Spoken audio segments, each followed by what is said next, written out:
साथी नमस्कार। आज हम पढ़ने वाले हैं मैक्सिलरी फर्स्ट मोलर के विषय में और इसकी हम जो एनाटॉमी है उसको देखेंगे। तो एवरेज जो इसकी टूथ लेंथ होती है, तो एवरेज टूथ लेंथ जो होती है मैक्सिलरी फर्स्ट मोलर की वो लगभग होती है 21.3 mm। Pulp chamber, the pulp chamber of the maxillary first molar the largest in the dental earth. इसका पल्प चैम्बर सारे दांतों से ज़्यादा बड़ा होता है। विथ 4 पल्प फॉर्म्स, इसमें 4 पल्प फॉर्म्स मिलेंगे आपको, mesiobuccal, distobuccal, mesiopalatal and distopalatal. The arrangement of the 4 pulp form gives the pulpal roof a rhomboidal shape. ये पल्पल रूफ को एक रोम्बॉइडल शेप देते हैं। The 4 walls forming the roof coverage towards the floor where the lingual wall almost disappears. The floor of the pulp chamber thus has a triangular form. जो floor है pulp chamber का वो कैसा है, triangular form का है। Cross section में जब हम उसको देखते हैं तो जो फ्लोर है वो हमको ट्रायंगुलर फॉर्म में दिखाई देता है। The orifice of the root canals are located in the 3 angles of the floor. जो भी ओरिफाइस हैं वो फ्लोर के तीनों एंगल्स पर दिखेंगे।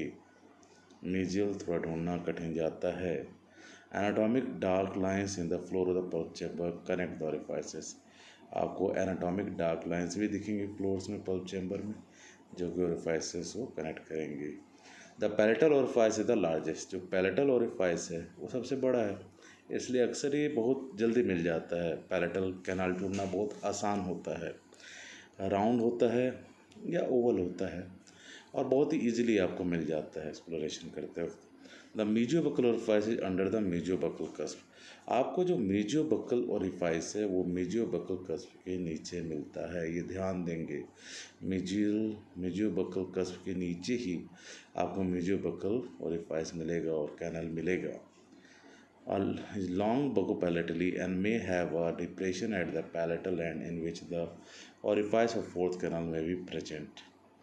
The mesiobuccal orifice is located by insinuating the tip of a long shank explorer sterlite T11 in a mesiobuccal apical inclination into the point angle created at the juncture of the buccal wall, mesial wall and subpulpal floor of the pulp chamber.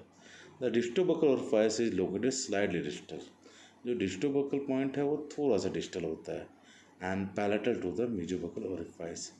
और mesiobuccal orifice से किधर की होता है वो palatal होता है distobuccal and is accessible from the mesial for exploration. The floor of the pulp chamber is in the cervical third of the root and the roof is in the cervical third of the crown. जो roof होता है वो cervical third of the crown में होता है और roof तो cervical third में है। The floor of the project is the cervical third of the root. Roots and root canal. The maxillary first molar has 3 roots. आप ये ध्यान दीजिए कि इसकी 3 रूट्स होती है, यूजुअली 3 कैनाल्स भी होती हैं, situated mesiobuccally, distobully and palatally. The mesiobuccal root is the broad in the buccopalatal direction. जो mesiobuccal root है वो किधर ब्रॉड है, buccopalatal डायरेक्शन में वो ब्रॉड है। The majority of the mesiobuccal roots have a distal curve 78%। जो majority होती है mesiobuccal roots की उसकी कैसे कर्व होती है, डिस्टल कर्व होती है, बट सम आर स्ट्रेट। 21% कैसे हैं, स्ट्रेट है, ये आप देख पा रहे हैं, ठीक है। Longitudinal section of maxillary first and second molar. The first 3 teeth in a row show the mesiobuccal and distobuccal root canals and the last 3 teeth in a row show the palatal canal.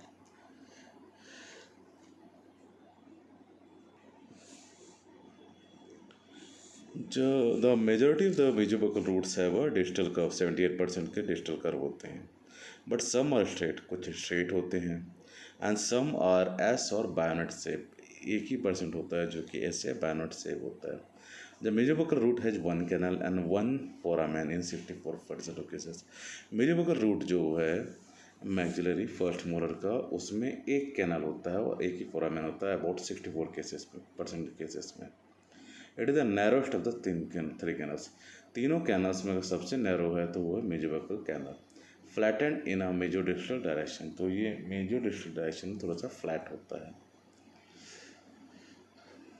The orifice but round in apical third में जाके ये round हो जाता है। The mesiobuccal canal is not always patent although its entire length and is divided to form a second root canal in 22% cases. 22% cases में ये second root canal भी form करता है। Clinically the orifice of the second canal is often difficult to find, बहुत कठिनाई से मिलता है। When found it may be difficult to enter even with a fine instrument से अगर मिल भी गया तो फाइन इंस्ट्रूमेंट से भी आप शायद इसको सुना पाएँ। Two separate and distinct canals occur in 14% of the teeth. दो सेपरेट और डिस्टिंक्ट कैनाल लगभग 14% ऑफ डेथ में दिखाई देते हैं। The mesiobuccal root has lateral canal in 1% of cases. जो मेजोबकल रूट है उसमें लेटरल कैनाल भी होता है 1% केस में। And apical deltas in 8% case में अपाइकल डेल्टास होते हैं। The foramen, apical foramen is centrally located in only 14% of cases। जो apical foramen है वो centrally located होता है सिर्फ 14% केसेस में, तो ये ध्यान देना है। The distributed root is small and is more or less round in shape। तो distributed root होता है वो छोटी होती है और लेस राउंड होती है शेप में। It is straight in 54% of cases and has a distal curve in 17% and has mesial curve in 19% and has an S or bayonet shape in 10% of cases।